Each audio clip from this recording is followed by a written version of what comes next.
Welcome to June is Dairy Month. This wonderful collaboration is being hosted by Angela at the Inquisitive Farmwife and myself, Leanne, here at Mennonite Farmhouse. We have 33 channels lined up for you to show you how to milk a cow or a goat, or how to make a dairy product like cheese or butter or sour cream, or how to make goat soap.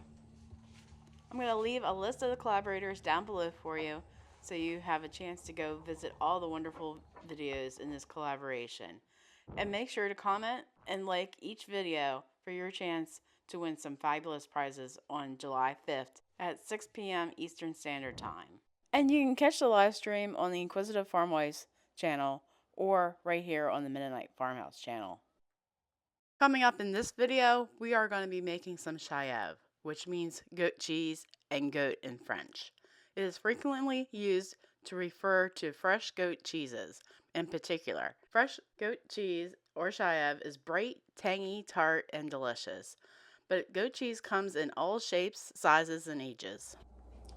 This is all the supplies and ingredients you will need to make chèvre goat milk cheese, which is a cream cheese, and we'll obviously need goat milk.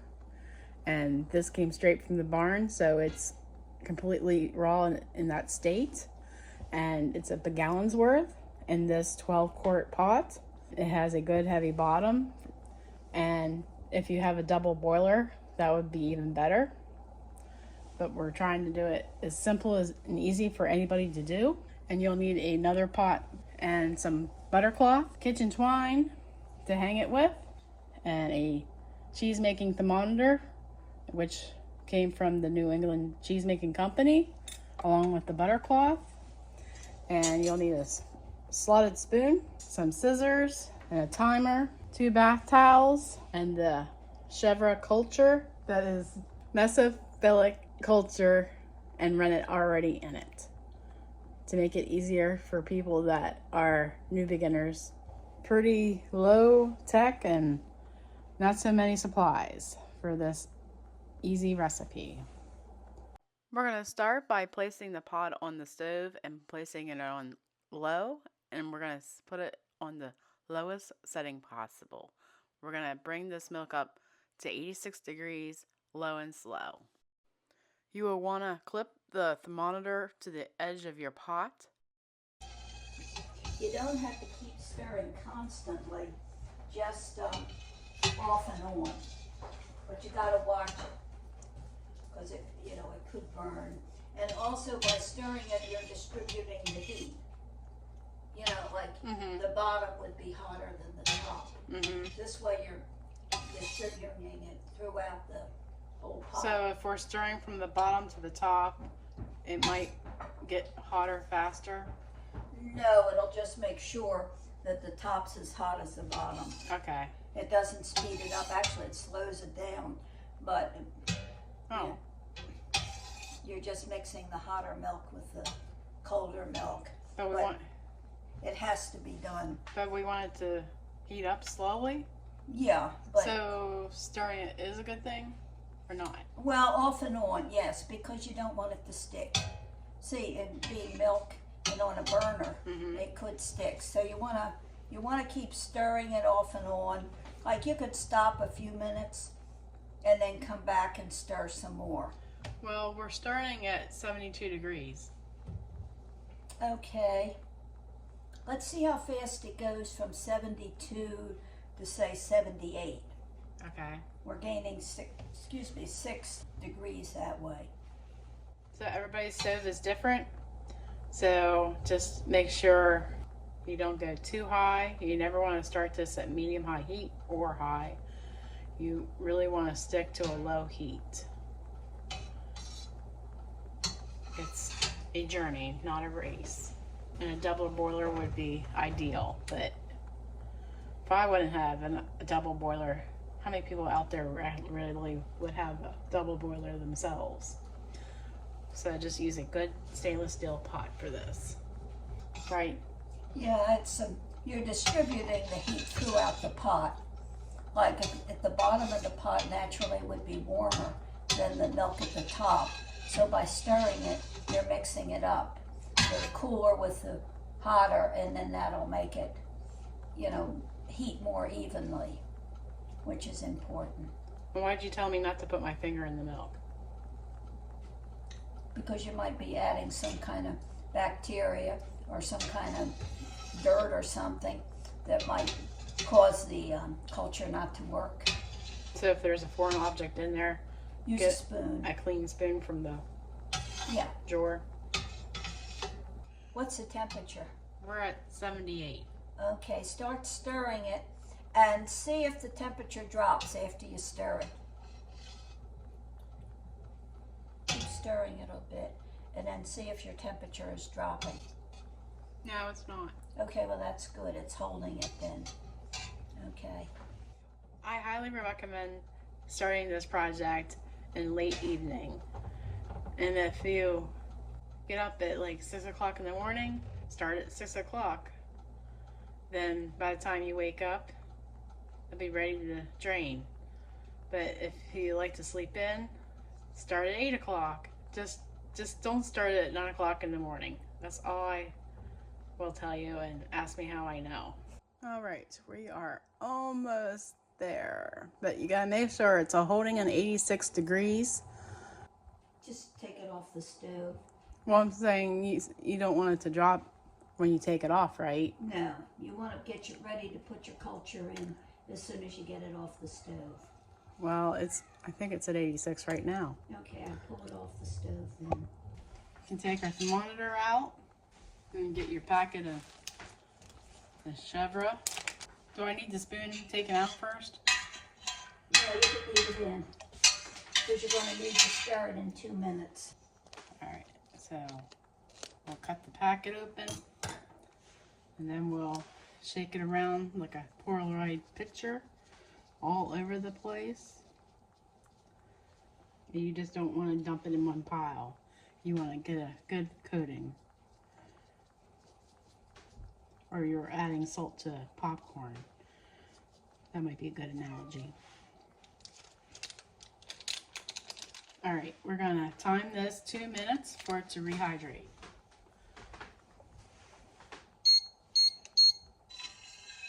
So then we're going to stir it. Go from top to bottom. And then Top around. to bottom. I was going. Well, either way, it doesn't matter. Just so you're getting it stirred around. Like how I would be swimming in the pool with floaties up and down. Okay.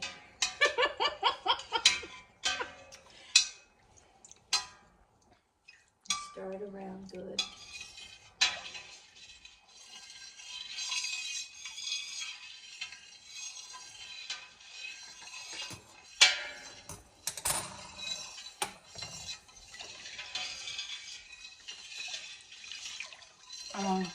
That's probably enough. It's probably stirred in good. Then we can put the spoon in the sink. Yes.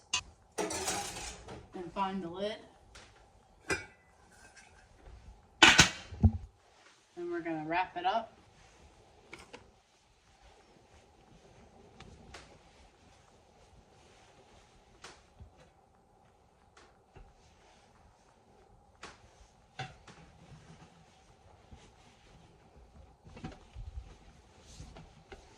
Like you would be taking your casserole to a family picnic. You want to make sure it's tight and not going to lose any heat.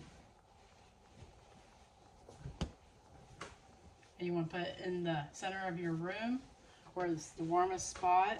You shouldn't put it by any air duct or along the wall because you want this to be warm at 72 degrees.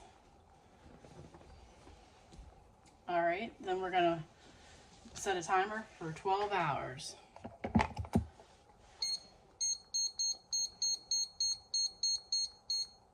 I guess we'll see you in the morning. Good morning.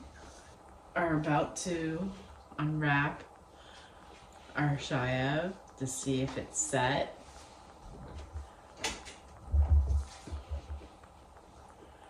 And let's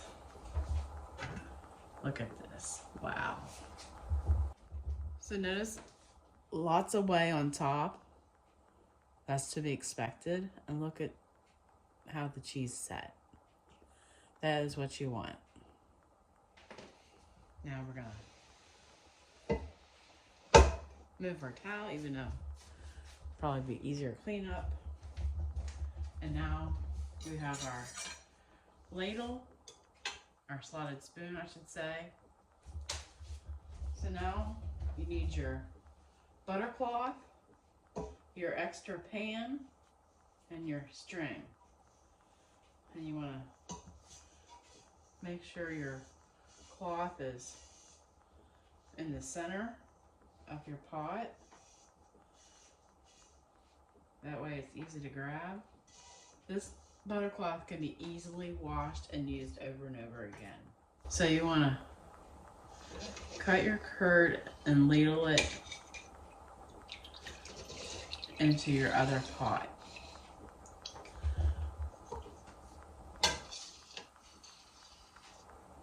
It reminds me of yogurt, but thicker. I mean, I wish my yogurt was this thick.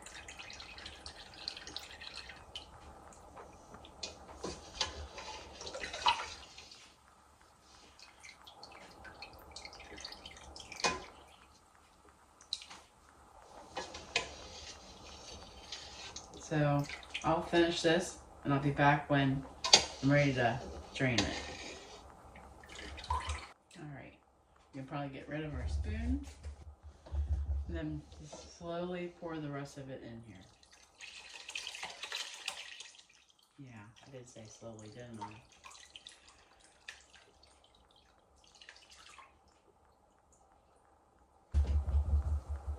So you want to start gathering your cloth by the corners.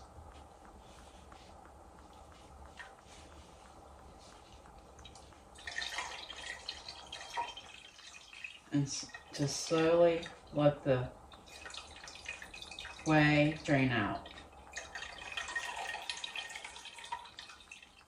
Just pick it up in certain spots.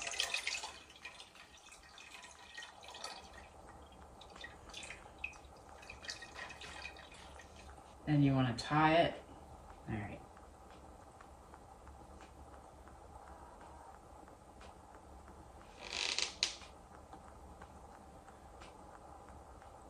And make sure it's tight. All right. I think I'm going to clean off this countertop over here and we'll let it hang off the cupboard while you're tying it up.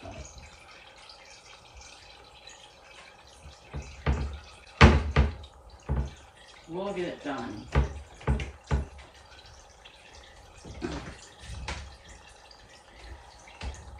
And you just want to lift it up to allow it to drain more.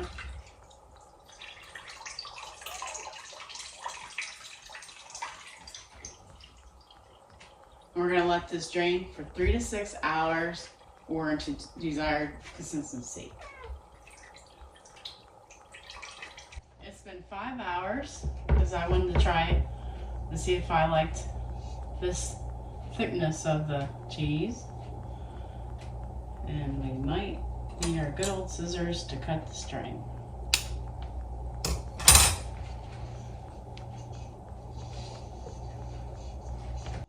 So this basically looks like a cream cheese after 5 hours.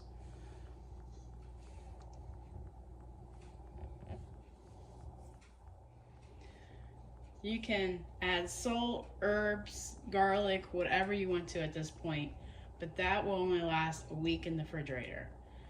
What we're going to do is just leave it as is and put it into jars that are good for freezing in, which is wide mouth quarts. And we're going to loosely pack it in these jars and it'll be good up to 6 months in the freezer. 1 gallon of milk made about maybe a pint of cream cheese and almost 3/4 of a gallon of whey, which I'm going to use on my garden.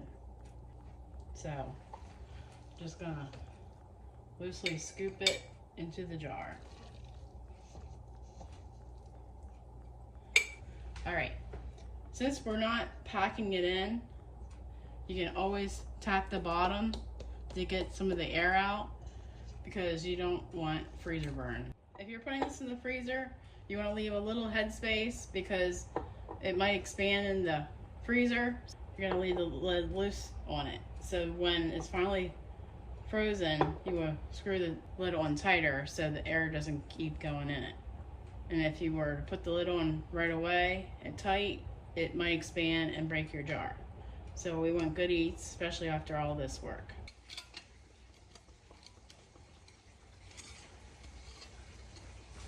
All right, since we're done using the butter cloth, you want to rinse it till the water runs clear right after you're done making the cheese, because you want to keep using this butter cloth for months and years to come.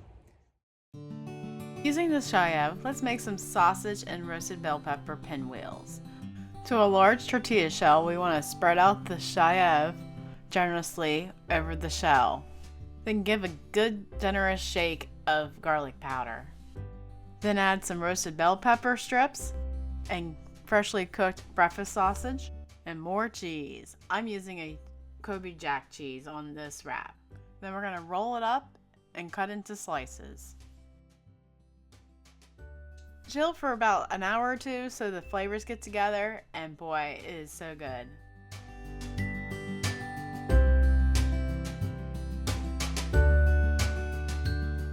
Would you like to try a sausage pinwheel made with Shale cheese? I'll try it.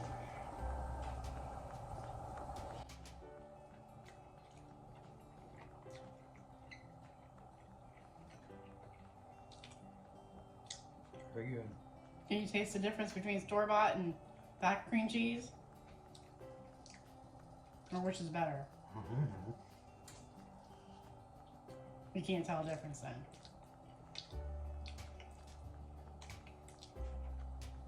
Maybe by itself you could. But you can't tell the difference in any ingredient, as in that. No, Well, you can eat the whole plate then. I'm too full. Remember, God gave you a great day. Now go do something great. If you made it this far into the video, I'm sure you're loving the content of this channel. Like us on Facebook and follow us on Instagram for more great content. Thanks so much for watching. Take care and God bless.